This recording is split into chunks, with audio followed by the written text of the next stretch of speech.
नमस्कार, कैसे हैं आप लोग। स्वागत है आपका हमारे YouTube चैनल पर। बिहार के दिन भर की 10 बड़ी खबरों के साथ हाजिर हूं मैं संतले सिंह।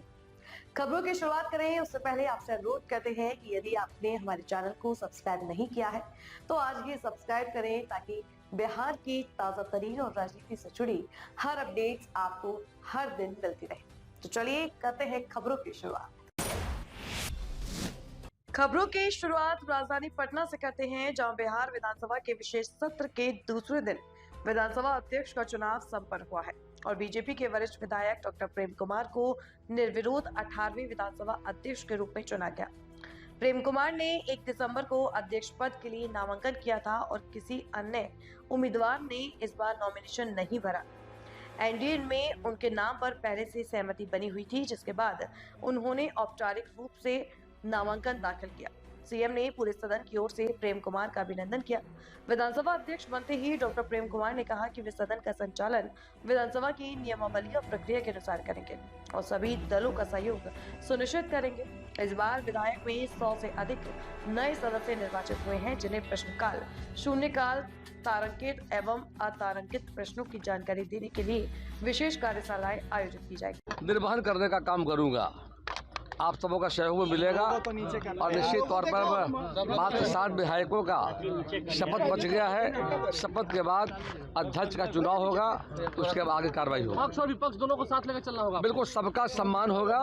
लोकतंत्र में दो पहिए सत्ता प्रतिपक्ष दोनों का सम्मान होगा और दोनों को विश्वास में लेकर के हम बिहार विधानसभा प्रक्रिया तथा कार्य संचालन नियमावली के तहत बिहार विधानसभा का संचालन किया जाए। सर, विपक्ष को संरक्षण मिलेगा, विपक्ष कमजोर है इस बार। देखिए, सबका सम्मान मैं करूंगा जाकर के, और सारे जो विधायक जीत करके आए हैं सबका सम्मान है, आदर है जाकर के, सबको विश्वास में लेकर के लोकतंत्र के मंदिर बिहार विधानसभा में निश्चित तौर पर बिहार विधानसभा प्रक्रिया तथा कार्य संचालन नियमावली जो है उसके तहत विधानसभा का संचालन किया जाएगा।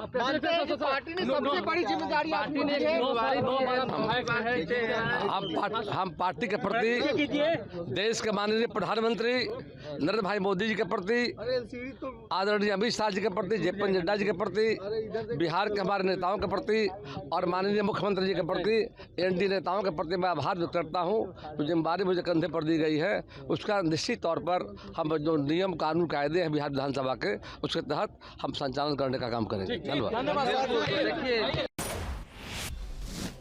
अगली बड़ी खबर किशनगंज से है, जहां मंगलवार को निगरानी विभाग की टीम ने बड़ी कार्रवाई करते हुए एक घूसखोर राजस्व कर्मचारी को रंगे हाथों गिरफ्तार किया है। जानकारी के अनुसार खगड़ा निवासी ओवैस अंसारी ने निगरानी विभाग से शिकायत की थी कि जमीन परिमार्जन के नाम पर राजस्व कर्मचारी राजदीप पासवान 2,50,000 रुपए की मांग कर रहा है। शिकायत की सत्यता की जांच के बाद निगरानी विभाग ने जाल बिछाया और मंगलवार को प्रखंड कार्यालय के निकट स्थित अभिषेक होटल में घूस लेते हुए राजदीप पासवान को रंगे हाथों पकड़ लिया। कार्रवाई निगरानी के डीएसपी विनोद कुमार के नेतृत्व में 7 सदस्यीय टीम द्वारा की गई है। गिरफ्तारी के बाद प्रखंड कार्यालय में हड़कंप मच गया। वहीं निगरानी विभाग की टीम आरोपी कर्मचारी को आगे की पूछताछ और कानूनी कार्रवाई के लिए पटना ले गई है। ओवैस अंसारी, इनके जमीन थी, उनके पिताजी का नाम और माताजी का नाम, रेंट फिक्सेशन के लिए एक परिमार्जन का आवेदन दिए थे और एक और आवेदन दिए थे। ये आवेदन दे करके अंचल अधिकारी के यहाँ मिले तो अंचल अधिकारी द्वारा बताया गया कि राजस्व कर्मचारी राजदीप पासवान है, वो उधर से करके भेज देंगे तो मेरे यहाँ से आपका क्लियर हो जाएगा। उनके द्वारा बताया गया। ये राजदीप पासवान से मिले जो कर्मचारी हैं, तो उनके द्वारा पहले तो ज़्यादा, लेकिन 2,70,000 पर इनका काम करने के लिए तैयार हुए। फिर बाद में बातचीत करते 2.5 लाख रुपया पर तो फाइनल हुआ कि दे देंगे तो आपके नाम का काम हम लोग कर देंगे। उसी क्रम में परिवादी द्वारा आज अभिषेक होटल के पास में मिलने के लिए बुलाया गया। जब वहाँ पर गए तो ये रुपया जो प्लास्टिक के थैला में रुपया रखा हुआ था वो पैसा लिए और पैसा ग्रहण किए और निगरानी की टीम इसी बीच पहुंच गई तो पैसा फेंक करके भागने का प्रयास किए और भागने के प्रयास में थोड़ा ताकत लगाना पड़ा, इनको भरना पड़ा। फिर उनका जो आगे की कार्रवाई है, तलाशी की कार्रवाई की गई और इनका हाथ, सभी बहुत लोग जमा थे, अभी लोग अपना वीडियो वगैरह भी बना रहे थे। इनके द्वारा इनके हाथ का दाहिने और बाएं हाथ को धुलवाया गया, रंग गुलाबी हो गया, रिश्वत इनके द्वारा ग्रहण करके उसको फेंका गया था, भागने का प्रयास किया गया और गिरफ्तार कर लिए गए हैं। आगे निगरानी की कार्रवाई, इसमें जांच वगैरह और भी पूछताछ किया जा रहा है, इनसे भी पूछताछ किया जा रहा है। जो तथ्य सामने आएंगे वो आगे पता चलेगा। कितने लोगों की टीम ने जांच की? अभी तो 7 व्यक्तियों की मुख्य टीम थी। मैं डीएसपी विनोद कुमार पांडे धावा दल का प्रभारी हूँ। मेरे साथ इंस्पेक्टर में आदित्य अंशु हैं, सब इंस्पेक्टर गणेश कुमार हैं, सत्यापन करता लोग हैं और लोग हैं वहाँ मौजूद हैं। जाकर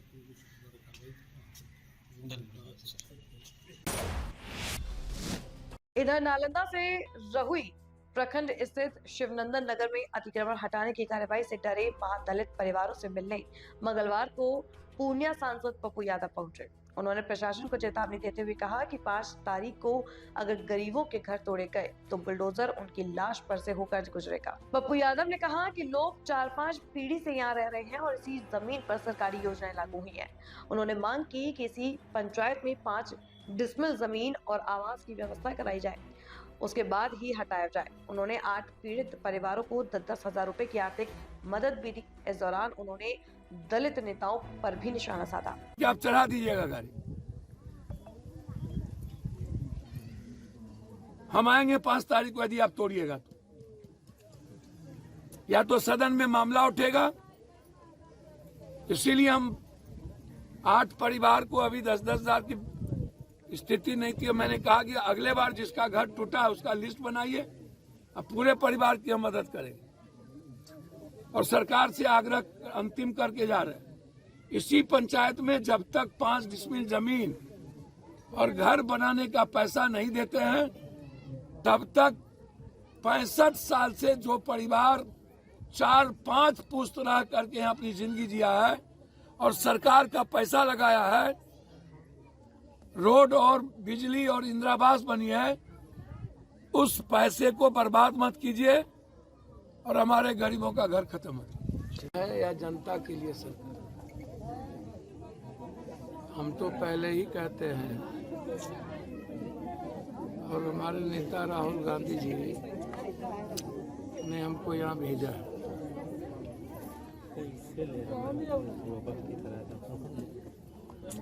और बड़ी पीड़ा है, कल ये मामला हाउस में उठता। लोकतंत्र और संविधान तो बाबा साहब का पहले ही। सारण पुलिस ने सख्त कार्रवाई करते हुए बीते 25 नवंबर को सोनपुर मेला क्षेत्र में संचालित विभिन्न थिएटरों पर छापेमारी की थी। इस दौरान 5 नाबालिगों को मुक्त कराया गया था। साथ ही 2 थिएटर संचालकों के खिलाफ विधि सम्मत कार्रवाई करते हुए प्राथमिकी दर्ज की गई थी। इसके बाद इन थिएटरों को बंद कराने के लिए अनुमंडल पदाधिकारी सोनपुर की रिपोर्ट भेजी गई थी। मामले पर त्वरित कार्रवाई करते हुए मंगलवार को दोनों थिएटर्स के लाइसेंस रद्द कर दिए गए हैं और उन्हें पूरी तरह से बंद करा दिया गया है। सारण एसएसपी डॉक्टर कुमार आशीष की जानकारी देते हुए कहा कि बाल संरक्षण कानून का उल्लंघन करने वालों के खिलाफ कड़ी कार्रवाई जारी रहेगी। NHRC के पत्र के आलोक में हम लोगों ने यहाँ टीम गठित करी थी। पिछले हफ्ता वहाँ पर रेड किया गया था। सूचना ये थी कि वहाँ पर नाबालिग बच्चियों से शोषण और वहाँ पर जबरन नृत्य कराया जाता है, जो कि कानून एक अपराध है। इस सूचना का सत्यापन करते हुए वहाँ पर विभिन्न NGO की टीम, जिला पुलिस और महिला हेल्पलाइन के चाइल्ड हेल्पलाइन की सहायता से हम लोगों ने वहाँ पर रेड किया था। 2 थिएटर्स में हमें वहाँ 5 बच्चियों को हम लोगों ने रेस्क्यू करवाया, जिनके बयान के आधार पर 2 थिएटर वालों पे केस हुआ है, नामजद FIR की गई है और उनके द्वारा लाइसेंस की शर्तों, जिसमें कि ये भी उल्लेख है कि यह किया गया है कि माइनर बच्चों के साथ किसी भी तरीके का दुर्व्यवहार या उनका शोषण नहीं किया जाएगा। इस शर्त के आधार पर उनका लाइसेंस कैंसिलेशन के लिए वहाँ के SDO को प्रस्ताव भेजा गया था, जिस पर आदेश हो चुका है और वो दोनों थिएटर पिछले 1 हफ्ते से बंद किए जा चुके हैं। क्या नाम है वो थिएटर का सर? गुलाब विकास और न्यू गुलाब विकास, ये दोनों थिएटर जो है गुलाब विकास लाइसेंस की शर्तों के वायलेशन के आरोप में बंद किए जा चुके हैं। आगे भी इस तरह की कार्रवाई आगे की भी इस तरह की कार्रवाई चलेगी। जहां पर भी अगर इस तरह का शोषण, महिलाओं का शोषण, बच्चियों का शोषण या जो जुवेनाइल्स है उनके खिलाफ किसी तरह की बात आती है तो उस पर भी हम लोग कार्रवाई कर रहे हैं। पूरी सजगता से हमारी टीम इसमें कार्यरत है। उधर कैमूर जिले के दुर्गावती प्रखंड के अवरिया पंचायत में लोहिया स्वच्छ बिहार अभियान धरातल पर फिसड्डी साबित हो रहा है। लाखों रुपए खर्च होने के बावजूद ठोस तरल अपशिष्ट प्रबंधन भवन में कचरे की जगह धान की दीवानी की जा रही है। भवन ग्रामीणों के कब्जे में नजर आ रहा है, जबकि गांव की गलियों में गंदा पानी और कचरे का ढेर फैला है। समाजसेवी अरविंद कुमार सिंह ने बताया कि कचरा प्रबंधन की सारी सामग्री और कर्मियों की बहाली के बाद भी व्यवस्था शुरू नहीं की गई। ग्रामीण अजीत कुमार राम ने कहा कि भवन पिछले 2.5 साल से खंडर जैसा पड़ा है। वहीं मोनिया एसडीएम अनिरुद्ध पांडे ने मामले की जांच कर कार्रवाई का आश्वासन दिया है। यह है कि बीते 3 सालों से यह जो आप पीछे में देख रहे हैं पंचायत भवन, अरे ये स्वच्छता भवन, और यह जो है कि गरीबों के चौखट को उखाड़ के इस योजना को यहाँ स्थापित किया गया। लेकिन इसी उम्मीद में गरीब यहाँ से हटे कि हमारा और हमारे लोगों का, हमारे पंचायत का भला होगा, ये भवन आ जाएगा तो हमारा पंचायत स्वच्छ रहेगा। और इसको लेकर हमने जिलाधिकारी महोदय को सूचना दिया। उन्होंने तुरंत कार्रवाई करते हुए संबंधित अधिकारियों को भी सूचित किया। लेकिन आज यह आलम है कि सब कुछ सुविधाएं सरकार के द्वारा देने के बावजूद भी धरातल पर सफाई कर्मी नहीं जा रहे हैं, प्रतिनिधियों की लापरवाही हो रही है। उसमें अब जिस रूप से देखें तो तमाम समस्याएं आ रही हैं। ई रिक्शा आ गया, पर्यवेक्षक नियुक्त हो गए, तमाम कर्मियों का वेतन भी उठ रहा है। जो पंचायत प्रतिनिधि उन लोगों को दे रहा है नहीं दे रहा है उसकी जानकारी मुझे नहीं है। लेकिन सरकार द्वारा हर सुविधाएं देने के उपरांत भी यह अभियान असफल है धरातल पर। जबकि हमारे यशस्वी पंचायती राज विभाग के जो मंत्री बने हैं, नवयुवक हैं, और दीपक कुमार जी, उनका काफ़ी इस पर तन्मयता से काम हो रहा है। लेकिन फिर भी हमारा प्रतिनिधि उदासीनता और पंचायत को उदासीन बनाए हुए रखा है। ऐसे में तो कूड़ा तो आपकी पंचायत में हर जगह तो बिल्कुल मच्छर जनित बीमारियां जो है कि फैल रही हैं, काफ़ी संक्रामक। आज देखिए हमारे दुर्गावती ब्लॉक में तमाम तरह की बीमारियों को लेकर बच्चों का श्वास का फूलना, तमाम जो दुर्गंध और प्रदूषण से और पर्यावरण को दूषित करने वाली हवाओं से होता है, वो सारे रोग हमारे पंचायत झेल रही है। सरकार से क्या मांग करते हैं? सरकार से यही मांग है कि इस पर उचित कार्रवाई करे और जो इस पे आपराधिक प्रतिनिधि है उसके ऊपर त्वरित कार्रवाई हो, क्योंकि यह भारत स्वच्छ मिशन के तहत आता है। इस पर मोदी जी ने भी काफी संज्ञान लिया था और इतना, और हमारे राष्ट्रपिता भी का भी एक नारा रहा है कि देश को स्वच्छ रखा जाए। मोदी जी भी उस पर चले और हमारे बिहार सरकार भी काफ़ी मेहनत कर रही है, लेकिन कोई ज़मीन पर रिजल्ट नहीं दिख रहा है, सिर्फ जमीनी स्तर के प्रतिनिधित्व के कारण। क्या नाम होगा? मेरा नाम अरविंद सिंह है, सोशल वर्कर। जी, इस मामले को संज्ञान में ले लिया। अभी हम जांच करवा रहे हैं। जांच में जैसा भी आएगा उस हिसाब से कार्रवाई की जाएगी। इधर ज्ञान की भूमि बोधगया में मंगलवार से 10 दिवसीय त्रिपिटक उत्सव की शुरुआत हो गई है। अरुणाचल के उप मुख्यमंत्री सहित विभिन्न देशों के बौद्ध धर्म गुरु सहित भारी संख्या में भगवान बुद्ध के अनुयायी ज्ञान भूमि बोधगया पहुंचे हैं। बोधगया की सड़कें बुद्ध वंदना के मंत्रों से गूंज रही है। साथ ही महाबोधि मंदिर में विश्व शांति के लिए पूजा किया जा रहा है, जिसमें लगभग 27 से अधिक देशों के लोग शामिल हुए हैं। लाखों की संख्या में बौद्ध धर्म के अनुयायी पहुंचे हैं। 10 दिनों में लगभग 2 करोड़ से अधिक बौद्ध श्रद्धालुओं के पहुंचने की उम्मीदें जताई जा रही हैं। इस पूजा की भीड़ को देखते हुए सुरक्षा का मुकम्मल व्यवस्था किया गया है। अहिंसा परमो धर्म का गुणगान किया जा रहा है। Cultures to come together and sharing our common respect and gratitude that we have toward the Buddha. This is the most important message, I think. And in terms of language, it's going to could be all confusing. अगली खबर औरंगाबाद से है, जहां शहर के अहरी मोहल्ला में एक युवक को गोली मारकर गंभीर रूप से घायल कर दिया गया। घायल की पहचान ओबरा के कुशा गांव निवासी अनिल शर्मा के पुत्र राहुल शर्मा के रूप में हुई है, जो अहरी में किराए पर रहता था। राहुल ने बताया कि उसने नवनिर्वाचित विधायक के शपथ ग्रहण समारोह की फोटो सोशल मीडिया पर लगाई थी, जिसे लेकर बहस के बाद चुन्नू पांडे और अंकित पांडे ने उस पर फायरिंग कर दी। बता दें कि बदमाशों ने 3 गोलियां चलाई, जिसमें 2 गोली युवक की जांघ में और एक घुटने में लगी है। गंभीर हालात में उसे हायर सेंटर रेफर किया गया है। पुलिस ने नामजद आरोपियों के खिलाफ प्राथमिकी दर्ज कर छापेमारी शुरू कर दी है। एक व्यक्ति राहुल शर्मा को अपराधकर्मियों ने गोली मारकर जख्मी कर दिया और जख्मी का इलाज सदर अस्पताल औरंगाबाद में हो रहा है। सूचना पर तत्क्षण पुलिस वहाँ पहुंची।